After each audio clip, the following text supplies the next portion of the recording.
The following is for entertainment purposes only. We are not financial advisors. We are not responsible for any losses, only the profits. Hello, welcome everybody. I want to talk today about Willow Biosciences again. I had a video a couple days ago, but I found some sweet updates. I told you all to update. First off, David Beckham. Don't act like you don't know who it is, guy, girl. Invests in a synthetic cannabis company that makes athletic recovery products. Ding, ding, ding. See, I didn't even think that far. I knew it was like derived stuff that can help with pain and all that, but he's specifically saying athletic recovery products. Why is that big? Because if you don't know, he's Mr. Soccer Dude. So he can probably help get this product into the soccer player. I don't even know if this guy played in America or UK or whatever, but he's the man to get us where we need to be, him and his wife.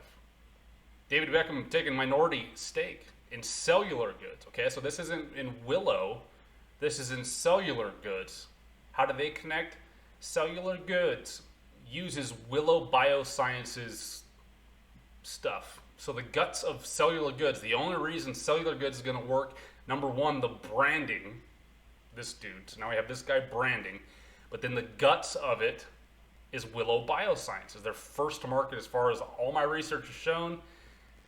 He takes a minority stake in it, which produces synthetic skincare, athletic recovery, net worth of over $300 million, despite Victoria Beckham, his wife's fashion brand, making a loss for 5 consecutive years. Oh, kind of a low blow there. Even right there, though, his wife is very powerful in like the fashion industry, cosmetics. She's into this too because her family fund is in this. Cellular Goods, which is a former Cellular Goods, which the former England star has invested in through his business DB Ventures, David Beckham Ventures, will become the first company of its kind to float on the main London Stock Exchange. So I didn't know that either. This is the first company like that on the London stock market. That's big. He's taken minority stake. It will fit in a growing investment portfolio, which he brands allowed Beckhams to pay themselves $40,000. I don't know. So he's pulling out a little bit of money out of his fund. It's a big deal. I think he's got like a 5% stake. 5% stake. So I was like, dude, who else can we find that's associated with cellular goods? Look at this. This is from left field here. We have a possible blockchain crypto authentication is my guess, theory on why. Remember my video on Argo blockchain miners? Dude, the CEO of Argo, Peter Wall, who's awesome by the way, he's an non-executive chairman for cellular goods. I was like, whoa, that is crazy. So instantly I thought of like the SANP, where they're doing like something to authenticate like the cosmetics. You know other people are going to be doing that. They're probably going to do it with the cellular goods. So we've got Peter Wall. Peter's an entrepreneur based in Ottawa, Canada. Peter, CEO of Argo Blockchain, the first crypto asset company listing. At Argo, he has overseen the company rapid growth, 20 million market cap up to 1 billion. Argo's got a market cap over 1 billion at one point. He's done a lot of firsts across various industries, including founding Weave Technologies, an infrastructure company focused on high quality genetics and seeds. Did you guys know that? I surely didn't. So he's got actually a lot of help in this whole industry of genetics and seeds, co-founding Hubbub, Bali's first co-working space, launching of Wildflowers, one of the first meditation apps on the Apple App Store. He's been featured on Virgin Entrepreneur and appeared on CNBC and Bloomberg. He's a lot cooler than I had any idea. Makes me want to look up Argo some more. But look at this.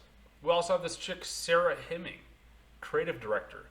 Previous employment include global visual director of Stella McCartney and creative director partner DGA, working with clients of like Prada, Dior, Rag & Bone, and another magazine. So why am I talking about this? Because I think that this thing is going to get big. There's no reason they wouldn't have these people if they were going to help with all the branding and building this business. Dude, this is huge. 2016, she started her own studio, ongoing brand collaborations in luxury lifestyle realms like Jimmy Choo, David Beckham, Barbara Strum, and Joseph. I don't know who those are. But this is big. If we can get the celebrity back on this, pushing these things too, How about this guy, Daniel Whale? He designed cabin interiors, tableware, and seating amenities. It's kind of interesting. But look at this. He's also had clients like Swatch, Mont Blanc, Legos, Coca-Cola. Imagine if Coca-Cola came out with a green leaf, anti-inflammatory, pain relief Coca-Cola. They did it other ways back before the 50s. Boots and the Dorshire of London, don't know what that is, but this dude here, Alex Abraham, CEO, working with international icons like Claudia Schiffer, Nadia something, Daniel Craig, that's James Bond, to explore and leverage their potential beyond the screen and stage. So this is great. So the more they sell of it, whatever they're going to be selling, you know, face creams or whatever, they're going to probably have a whole thing of it. We've got tons of brand stuff going on. That's not the best of this video. The best is what I found right here. Both these together is like, dude, I gotta buy more. Gotta buy more. Look at this. I was like, I wonder if, I woke up this morning, first thing I thought of, I wonder if Willow Bioscience has patents. Very first thing hit my mind. Googled it, patent applications and registration. Look what they just got a week ago. They got granted, so that means to get a patent, you got to apply for it, you got to pay to apply for it, and then it could take years to finally get granted, meaning like stamp of approval, you have a patent on it. But they just got this a week ago. Compositions and methods for making terpenoid indole alkaloids. Over my head, so I Googled it. And you can actually click on it and read more about it. It's like a whole sec filing of the reading, but look at this. Methods that may be used for the manufacture of class of chemical compounds known as terpenoid alcohols, including tabersinoin and this one, and provided useful in the synthesis of terpenoid, including provide compound used for the manufacture of chemotherapeutic agents. I read that like 3 times, like, I think I know what that means. Chemotherapeutic agents. What is that? I Googled it. Chemotherapy.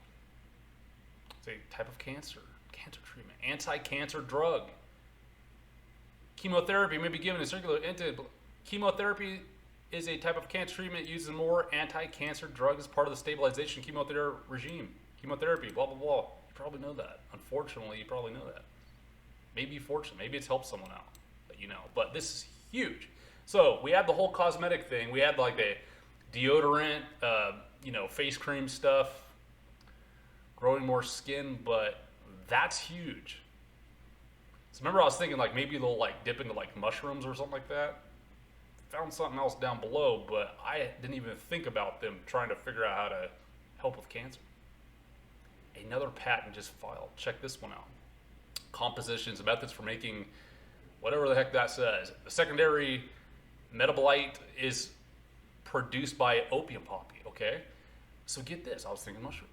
Maybe they could take the stuff out of the mushrooms and turn it into something. They're pulling something out of the opium poppies, which is huge. Those are known for making some sort of drug, but there's probably something good in it too, I'm sure. Obviously, because look at including the treatment of cancer and as a cough suppressant. Dude, even if we get a deal with Ricola, right? If we can get a deal with Ricola, man, that's massive. I eat Ricolas like candy. Not the original, those are nasty, but I'm just saying, like even cough suppressants, that's a huge market right there. But again, the first one, bam, cancer. Recent patent on anti-cancer drug discovery. And this is a granted patent. They have it. This is huge, y'all. Even more. Found some more. Noscapine. Method for manufacturing therapeutic chemical compound. Noxapine. Blah, blah, blah, synthesis. What is this? Also inhibits tumor growth and enhances cancer chemosensitivity via selective blockage. An important transcript factor in glioplasma due to their anti-cancer activities. High penetration through the blood-brain barrier. So that's the thing. With a lot of treatments, like a lot of mental thyroid things, I think it's hard to like penetrate where the stuff needs to go. But they're saying their stuff that they have can get there. Strongly deserve further study in various animal models of glioblastoma and potential candidates for future patient therapy. Another one. About another one, another grant. Okay, we got this one too. This one they're talking about performance methylation. For instance, the main symptoms of histamine intolerance within the nervous system are anxiety, dizziness, fatigue, insomnia, methalonic twitching, and unrest. Overall, the symptoms of flawed HMT activity are typical of symptoms of histamine intolerance, including allergic rhinitis, hives, peptic ulcer disease. So these are some other diseases that we could be curing here. Mental, nervous system stuff. Didn't even think about that. They haven't even been talking about it either. Now remember in the investor presentation we were reading, going through the last video here, we were talking about how they were trying to get more deals with more different manufacturers, and they were talking about different substances they were working with. We already know we got the poppies. What else, man? They've got to be doing something with mushrooms and stuff too. I don't know. But if we can get like investors that invest in like cancer drugs, huge. Those things trade at like 10x valuation easily, right? And this thing is still at like negative half X. Why? Because the market cap's at like 80 million, 75 million right now. And I think they have like 150 million of cash in hand with no debt.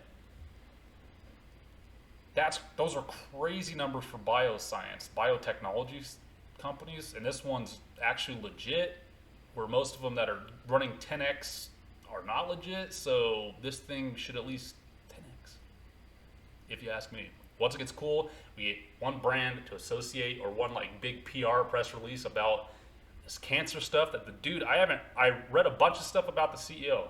I've listened to him talk on YouTube and all that. I haven't heard him mention it one time. He's probably like kind of holding it and all that, but they just got that. So we could be getting a press release. Maybe he's waiting to get a deal done with like, I don't know, Pfizer.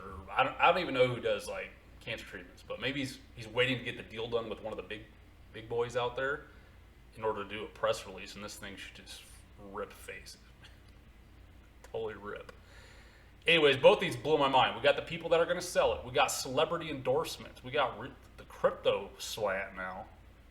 So we got all three of those, and then we got the cancer stuff. My mind is blown. Are you already in this? Are you going to jump in now? Are you still not sold? Do you still hate this sector? I really like the sector, but out of all the ones to pick, this is the best one I've ever seen. That's why I'm actually put money in it. If you'd like, comment, or subscribe on the video, it definitely helps out. Join the group if you're serious about making money. We are making money all day long, almost every single day. There's at least 2 sections that are pulling green. Join us. Please friend us on Twitter and StockTwits.